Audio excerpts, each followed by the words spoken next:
Welcome to this lecture series in group theory. We are starting a new module which will be about isomorphism theorems. These are some problems from the material that we have covered so far. And now let us get started with the material of this lecture. So we want to introduce the notion of an isomorphism between two groups. Basically, the question that we are asking is, when are two groups the same, essentially the same in all the ways that matter, as far as the group is concerned? It is a vague question, but it has a philosophical meaning. So first, let us review the notion of a set theoretic isomorphism, even though we never use that phrase. But suppose x and y are two sets, and we want to know when are these two sets the same. And the notion of the sameness of two sets is simply that of the cardinality. The set does not have any other data apart from its cardinality.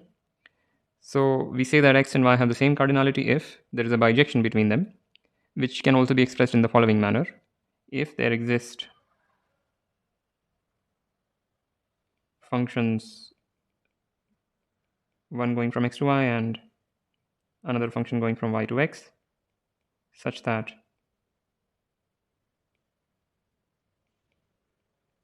if you compose these two things, then you get identity on x, and if you compose the other way around, you get identity on y.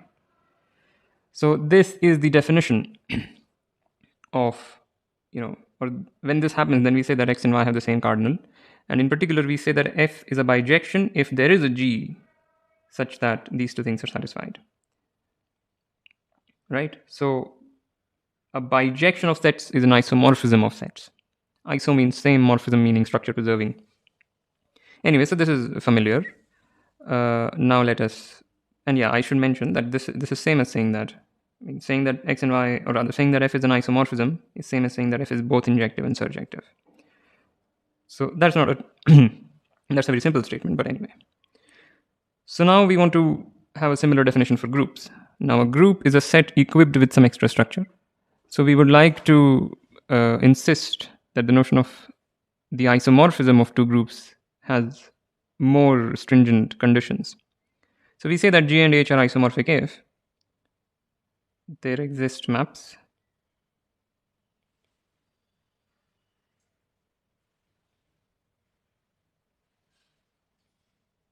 let me call them phi and psi, such that, well, they should behave like just in the case of set theoretic isomorphism. So in particular, two groups are isomorphic if they are, first of all, set theoretically isomorphic.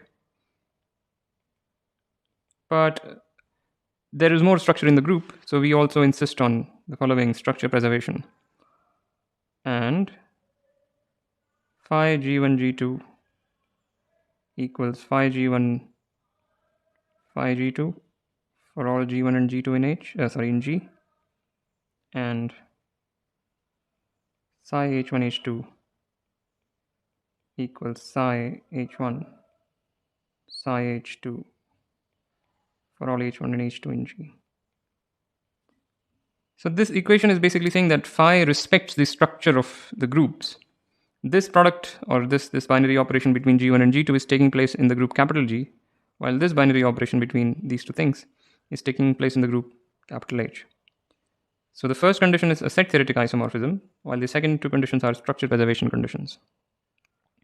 So this is when we say two groups are isomorphic, when one can find two such maps phi and psi. And similarly, we have a notion of an isomorphism. So a map phi from G to H is called an isomorphism, or a group isomorphism. We suppress that extra phraseology. It's called an isomorphism if there exists a map psi. So first of all, phi G1 G2, which should preserve the structure.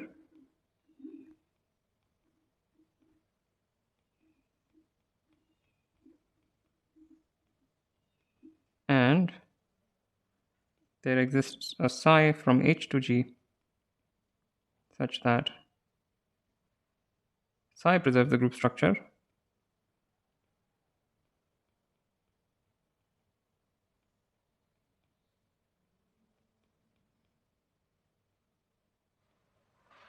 and the set theoretic conditions. This is identity on G and this is identity on H. So basically, two groups are isomorphic if there is an isomorphism between them. All right. Notationally, we express by writing this. So when we write this, we read this as G is isomorphic to H. All right. However, finding maps in both directions and checking these things may seem like big task, but fortunately we have the following fact, a very simple fact, is that suppose we have a bijection which satisfies this equation, meaning it preserves the structure of the groups, then phi is an isomorphism. So one does not need to really find a map in the reverse direction. As long as you have a bijection which preserves the group structure, it is automatically an isomorphism. All right. So this is a little bit different from, on the face of it, the statement is a little bit different from that, but the lemma says that no, they are not different actually. And the proof is very simple. The proof is this. So we will show that. So let psi, we'll just simply construct a map in the reverse direction, but there is only one candidate for the map in the reverse direction, which is B phi inverse. So the set theoretic inverse of phi we call psi, and what we need to verify is need to show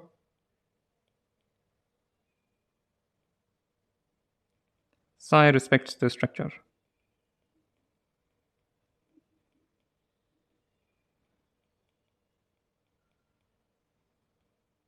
All right.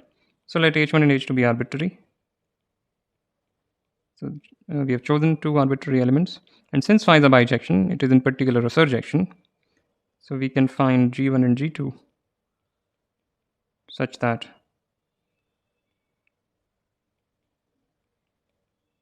phi G1 is H1, phi G2 is H2. Okay. And by the fact that phi preserves the group structure, we have phi G1 G2 equals phi G1 phi G2, which is H1 H2. Now operating psi on both sides, we have psi of phi of G1 G2, and forgetting about the middle one, we don't care about that, we just care about these two. So we get this is psi of H1 H2, which implies G1 G2 equals psi of H1 H2. But so why is that? Because this is the identity on the group capital G. So this is equal to that. Okay, but what is G1? G1 is psi H1 and G2 is psi H2.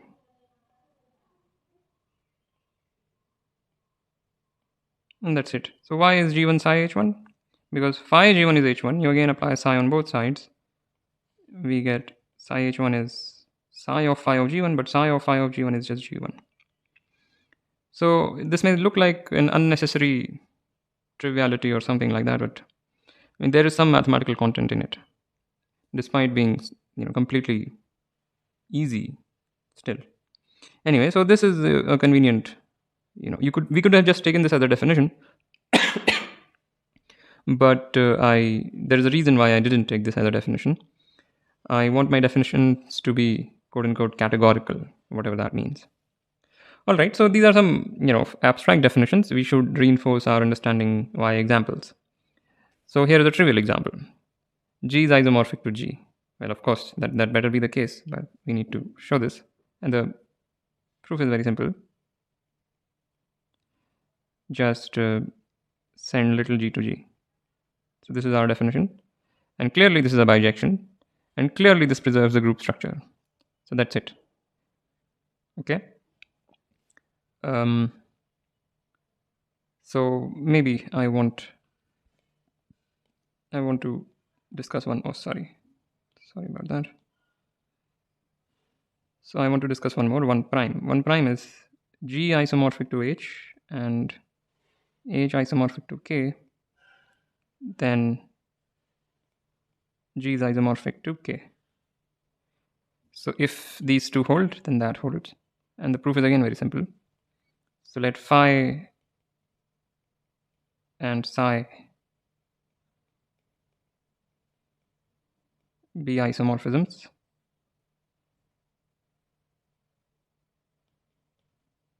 Then psi composed with phi from G to K is also an isomorphism.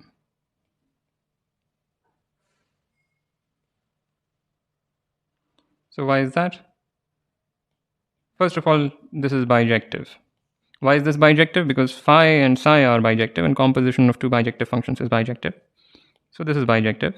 And the group preservation property is also immediate because psi phi g1 g2 equals psi of phi of g1 g2, which is psi phi g1 phi g2,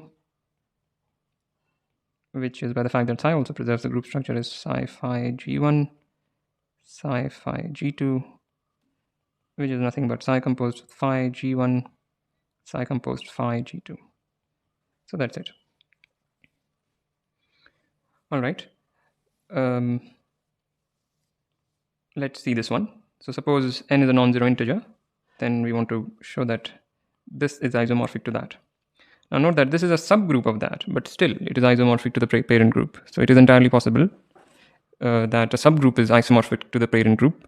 Of course, that cannot be possible in finite group case. If you have a proper subgroup of a finite group, then that cannot be isomorphic to the parent group simply because its cardinality falls short.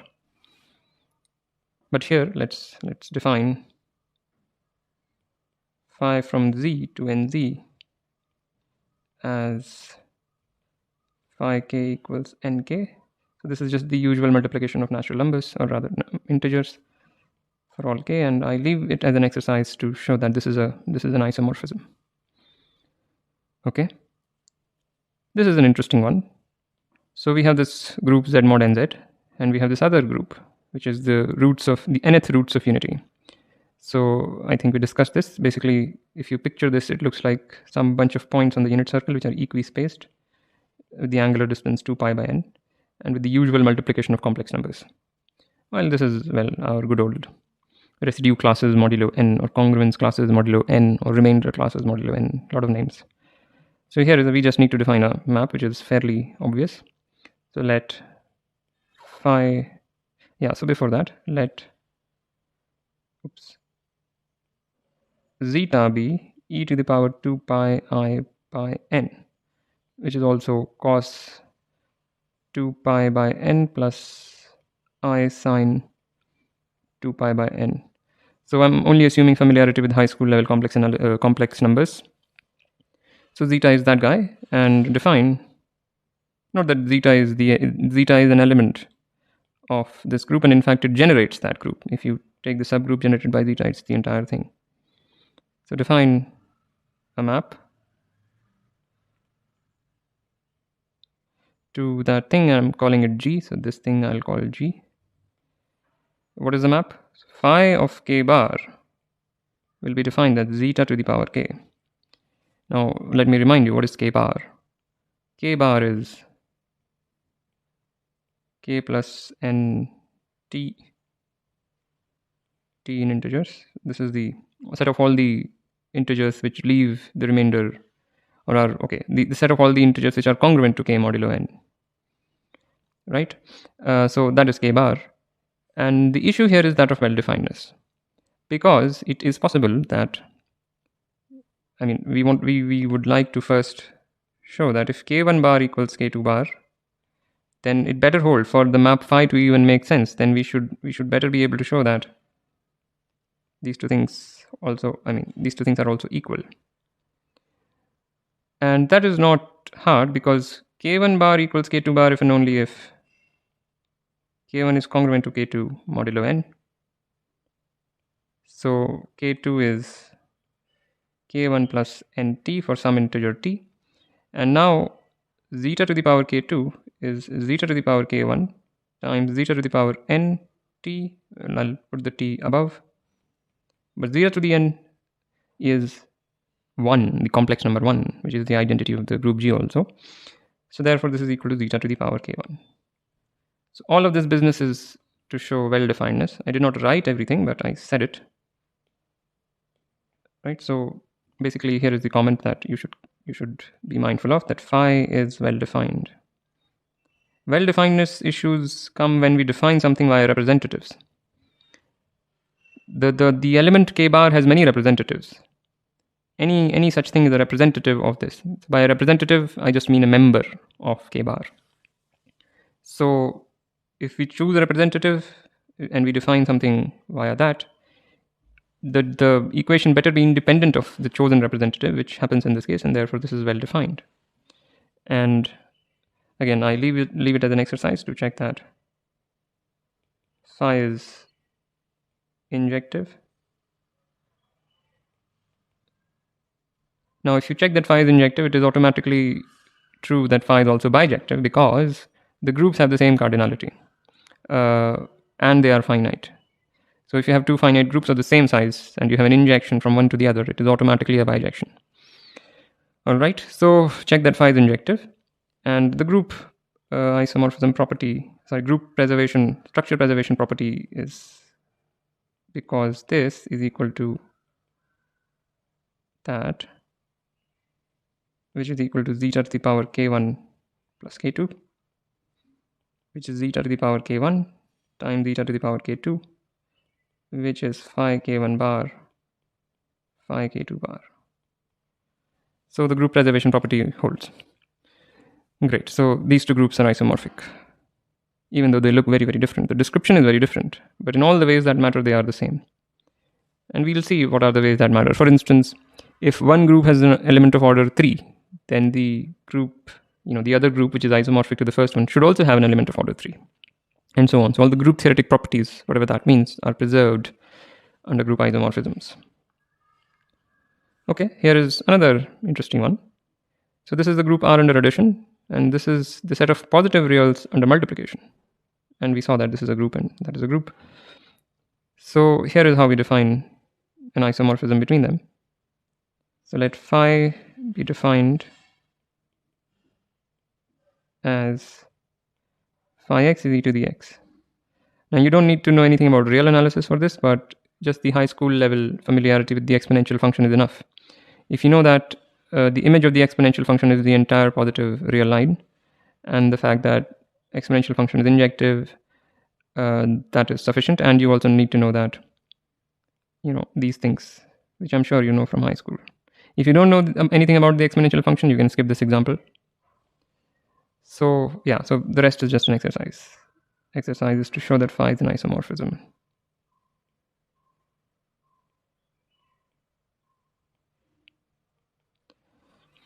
Right. This is another interesting one. So R star is the group under multiplication. What is R star? R star is a set of all the non-zero reals, and it is a group under usual multiplication of real numbers.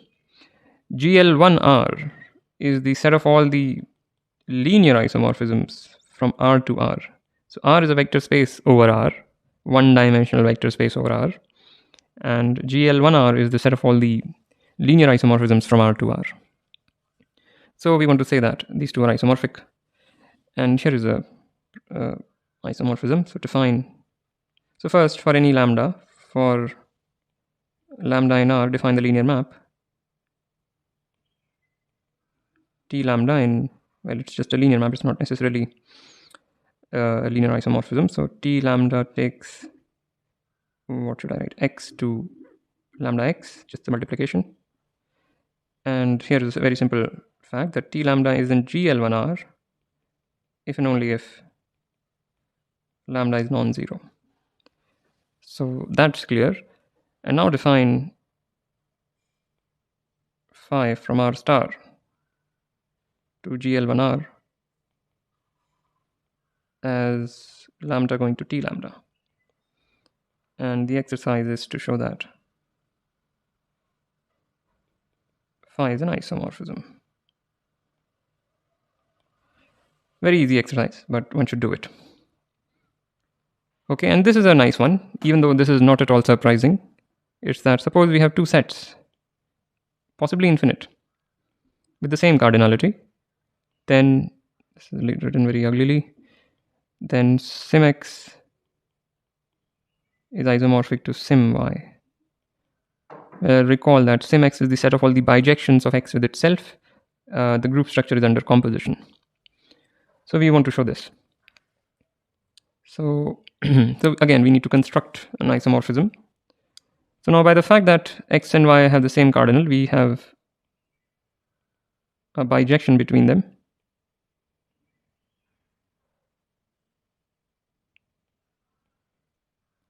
And using this bijection, we will construct our isomorphism between the two groups. So I want to do this diagrammatically. What we will do is we will define a map from sim y to sim x.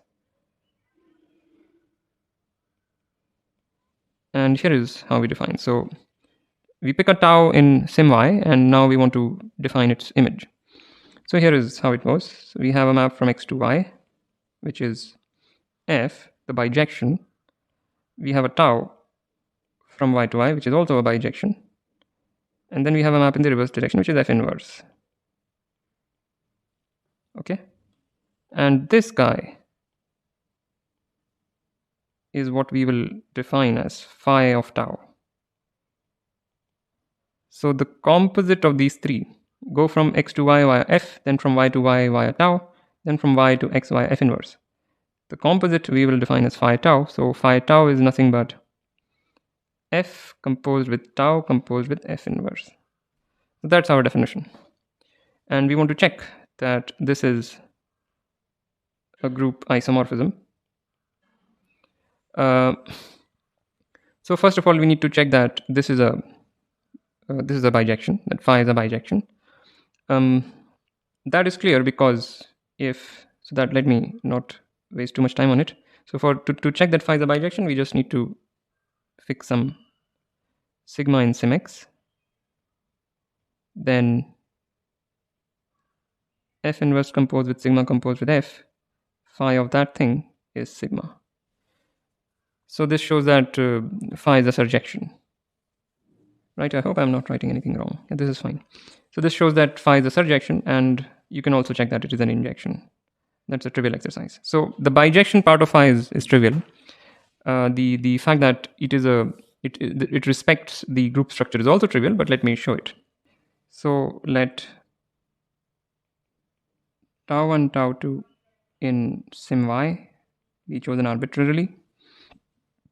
So then phi tau 1, tau 2 is f inverse composed tau 1, tau 2 composed f. But this is nothing but f inverse composed tau 1. So we just inserted an identity in between. So this is an identity thing, and we just kind of inserted it. We can do it. So this is nothing but f inverse composed with tau 1 composed with f, composed with f inverse tau 2 f, which is phi tau 1, phi tau 2. So that's the reason why sim x and sim y are isomorphic. All right. Here are some properties of group isomorphisms. So suppose phi is a isomorphism of G and H, then first of all we want to show this. So this is because phi EG times EG equals phi EG, because EG times EG is EG. This is phi EG times phi EG by the structure preservation property, but that is also equal to phi EG. And now we have, H times H equals H. So if you cancel from both sides, this implies that phi EG equals EH. So we have that. This one is immediate from induction or basic common sense. So we have a positive integer, some element little g in capital G, then we want to show this. So let me show this for k equals 2. So we have phi g square is phi g times g equals phi g times phi g, which is phi g square. And one can prove it for any positive integer. This is also very nice, that phi of the inverse of an element is inverse of the phi of the element. Why is that? That's because we have phi g inverse is phi eg, which we just discussed as EH. And now by the structure preservation property, this is equal to EH. And now from this equation, it is clear that phi g inverse is the inverse of phi g, right? So this holds. And now if you combine this and that, we get this. So not only that, k is just a positive integer, k could be now any integer. So this is basically a generalization of both of them simultaneously. And this one I leave as an exercise. Order of an element is same as the order of the image of an element. Well, of course, we're assuming that phi is an isomorphism. Okay, so these are some basic properties. And let us also see some non-examples. So these are two groups which are not isomorphic, S3 and Z mod 6Z. So why are they not isomorphic? This is an abelian group, while this is not abelian. So one can explicitly find out two things here which do not commute, but this is of course abelian. And if two groups are isomorphic and one is abelian, then the other also better be abelian. So therefore these two groups cannot be isomorphic. What about Z and Q? So to show that these cannot be isomorphic, suppose there is an isomorphism between them.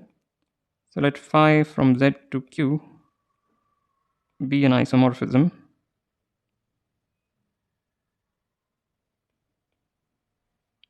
Then say, so let phi of 1 equals A by B, where B non-zero of course, and A and B are relatively prime, although one does not really need to say that.